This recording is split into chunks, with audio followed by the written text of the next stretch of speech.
మీ కుటుంబ శాంతి, ఆరోగ్యం, ఆర్థిక అభివృద్ధి కోసం రుద్రాక్ష మహాపూజలో తప్పక పాల్గొనండి. ఇప్పుడే నమోదు చేసుకోండి.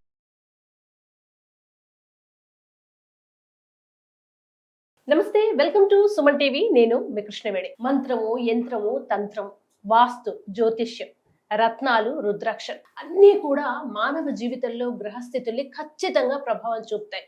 ఒకప్పుడు దీన్ని మూఢనమ్మకం అని కొట్టేశారు. మనం శంకర్లో పోస్తే గానీ తీర్థం అనం కదా. ఇప్పుడు సైంటిస్టులు విదేశాల్లో, అమెరికా లాంటి దేశాల్లో ప్రయోగాలు జరిగి హైందవ ధర్మము అందులో చెప్తున్న ప్రతి అంశము నిజమే అని ప్రూవ్ అవుతూ వస్తుంది. ఈ సందర్భంలో ప్రత్యేకంగా చెప్పుకోవాల్సింది సాక్షాత్తు శివంశగా మనం భావించే రుద్రాక్ష గురించి. అటువంటి ఒక రుద్రాక్ష ఉంటేనే విపరీతమైన ఎనర్జీ ఉంటుంది. 1,00,000 రుద్రాక్షలకి ఒకేసారి పూజ జరిగితే అసలు దాని విశేషం ఏంటి, దాని వల్ల మానవాళికి కలిగే ప్రయోజనాలు ఏంటి, ఈ అంశాన్ని మనకు వివరించడానికి సాక్షాత్తు ఆ పూజ చేస్తున్నటువంటి నిర్వాహకులు, గౌరవనీయులు, పండితులు, ఆధ్యాత్మికవేత్త బ్రహ్మశ్రీ దత్తాత్రేయ శర్మ గారు, మంత్రశాస్త్ర కోవిదులు. ఆయనే మనతో ఉన్నారు, మాట్లాడదాం. గురువుగారు నమస్కారం. నమస్కారం అమ్మా. గురుగారు, రాహుకేతు దోషాలు ఉన్న వాళ్ళు శ్రీకాళహస్తికి వెళ్లి పూజలు చేయించుకుంటారు. అలా కుదరని వాళ్ళు, వెళ్ళలేని వాళ్ళకి ఈ 1,00,000 రుద్రాక్ష పూజలోని రుద్రాక్ష తీసుకోవడం వల్ల సమానమైన ఫలితాలు ఉంటాయా? అంటే అమ్మా, కాళహస్తి వెళ్ళి పూజ చేయించుకోమని ఎందుకు చెప్తారయ్యా అంటే, అక్కడ సర్పదృష్టి కలిగినటువంటి క్షేత్రం కాబట్టి కాళహస్తి వెళ్ళి చేయించుకోమంటారు. అయితే ఈ 1,00,000 రుద్రాక్షల పూజ చేసేటటువంటి జుత్తిగ క్షేత్రంలో ఉన్నటువంటి శివాలయం కూడా సర్పదృష్టి కలిగిందే. ఎందుకంటే వాసుకి అనేటటువంటి సర్పరాజు యొక్క తపఃఫలితంగా ఉద్భవించినటువంటి స్వామివారు కాబట్టి ఇక్కడ ఈ 1,00,000 రుద్రాక్ష పూజల్లో కూడా పాల్గొంటే సర్పదోషాలు తప్పనిసరిగా నివారణ అవుతాయి.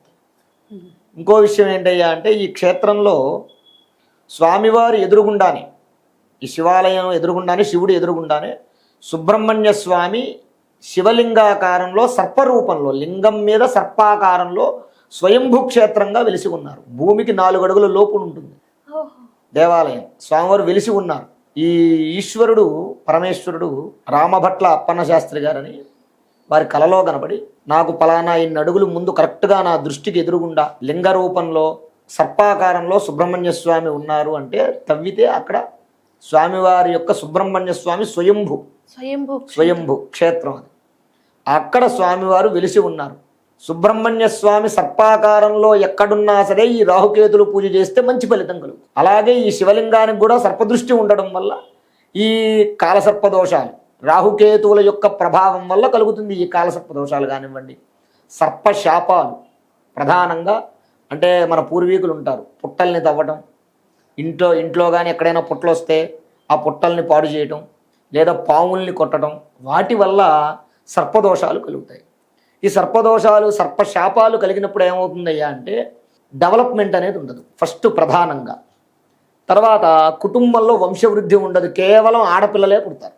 పుత్ర సంతానం అనేది ఉండదు. అంటే జాతక ప్రకారంగా కూడా కొంతమంది ఆడపిల్లలు పుట్టేవాళ్ళు ఉంటారు, కానీ ప్రధానమైనటువంటి కారణం ఈ సర్పశాపం వల్ల కూడా అలా జరుగుతూ ఉంటుంది. అటువంటి వాళ్ళు ఎవరైతే ఉంటారో వాళ్ళు ఈ క్షేత్రంలో, ఈ 1,00,000 రుద్రాక్షల పూజలో, ఇది సర్పదృష్టి కలిగినటువంటి క్షేత్రం కాబట్టి ఇక్కడ చేయటం వల్ల కూడా కాళహస్తిలో చేసినటువంటి ఫలం ఎంత ఫలం ఉంటుందో అంత ఫలం ఇక్కడ కలుగుతుంది. మరి అది వేరు కదండి, ఇది వేరు కదండి అనొచ్చు. పరమేశ్వరుడు అంతటా ఉన్నవాడు పరమేశ్వరుడే. ఇప్పుడు పెద్ద తిరుపతి ఉంది. పెద్ద తిరుపతి మనం వెళ్ళలేనటువంటి వాళ్ళు ఏం చేస్తారు, చిన్న తిరుపతి. ఇక్కడికి వెళ్ళినా అదే ఫలితం, అక్కడికి వెళ్ళినా అదే ఫలితం. మన మనస్సులో అంతటా ఉన్నవాడు పరమేశ్వరుడే అని గ్రహించి మనం ఎక్కడ ఆరాధన చేస్తే అక్కడ విశేషమైనటువంటి ఫలితం కలుగుతుంది. గురుగారు, రాహుకేతు దోషాలు ఉన్న వాళ్ళు శ్రీకాళహస్తికి వెళ్లి పూజలు చేయించుకుంటారు. అలా కుదరని వాళ్ళు, వెళ్ళలేని వాళ్ళకి ఈ 1,00,000 రుద్రాక్ష పూజలోని రుద్రాక్ష తీసుకోవడం వల్ల సమానమైన ఫలితాలు ఉంటాయా? అంటే అమ్మా, కాళహస్తి వెళ్ళి పూజ చేయించుకోమని ఎందుకు చెప్తారయ్యా అంటే, అక్కడ సర్పదృష్టి కలిగినటువంటి క్షేత్రం కాబట్టి కాళహస్తి వెళ్ళి చేయించుకోమంటారు. అయితే ఈ 1,00,000 రుద్రాక్షల పూజ చేసేటటువంటి జుత్తిగ క్షేత్రంలో ఉన్నటువంటి శివాలయం కూడా సర్పదృష్టి కలిగిందే. ఎందుకంటే వాసుకి అనేటటువంటి సర్పరాజు యొక్క తపఃఫలితంగా ఉద్భవించినటువంటి స్వామివారు కాబట్టి ఇక్కడ ఈ 1,00,000 రుద్రాక్ష పూజల్లో కూడా పాల్గొంటే సర్పదోషాలు తప్పనిసరిగా నివారణ అవుతాయి.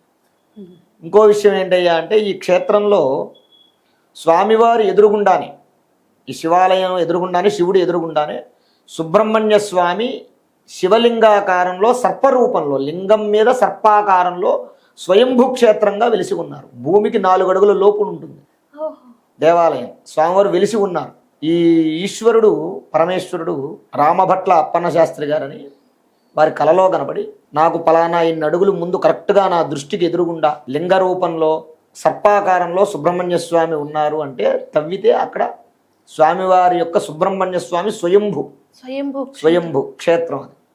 అక్కడ స్వామివారు వెలిసి ఉన్నారు. సుబ్రహ్మణ్య స్వామి సర్పాకారంలో ఎక్కడున్నా సరే ఈ రాహుకేతులు పూజ చేస్తే మంచి ఫలితం కలుగుతుంది. అలాగే ఈ శివలింగానికి కూడా సర్పదృష్టి ఉండడం వల్ల ఈ కాలసర్పదోషాలు రాహుకేతువుల యొక్క ప్రభావం వల్ల కలుగుతుంది. ఈ కాలసర్పదోషాలు కానివ్వండి, సర్పశాపాలు ప్రధానంగా అంటే మన పూర్వీకులు ఉంటారు పుట్టల్ని తవ్వటం, ఇంట్లో కానీ ఎక్కడైనా పుట్టలు వస్తే ఆ పుట్టల్ని పాడు చేయటం లేదా పాముల్ని కొట్టడం, వాటి వల్ల సర్పదోషాలు కలుగుతాయి.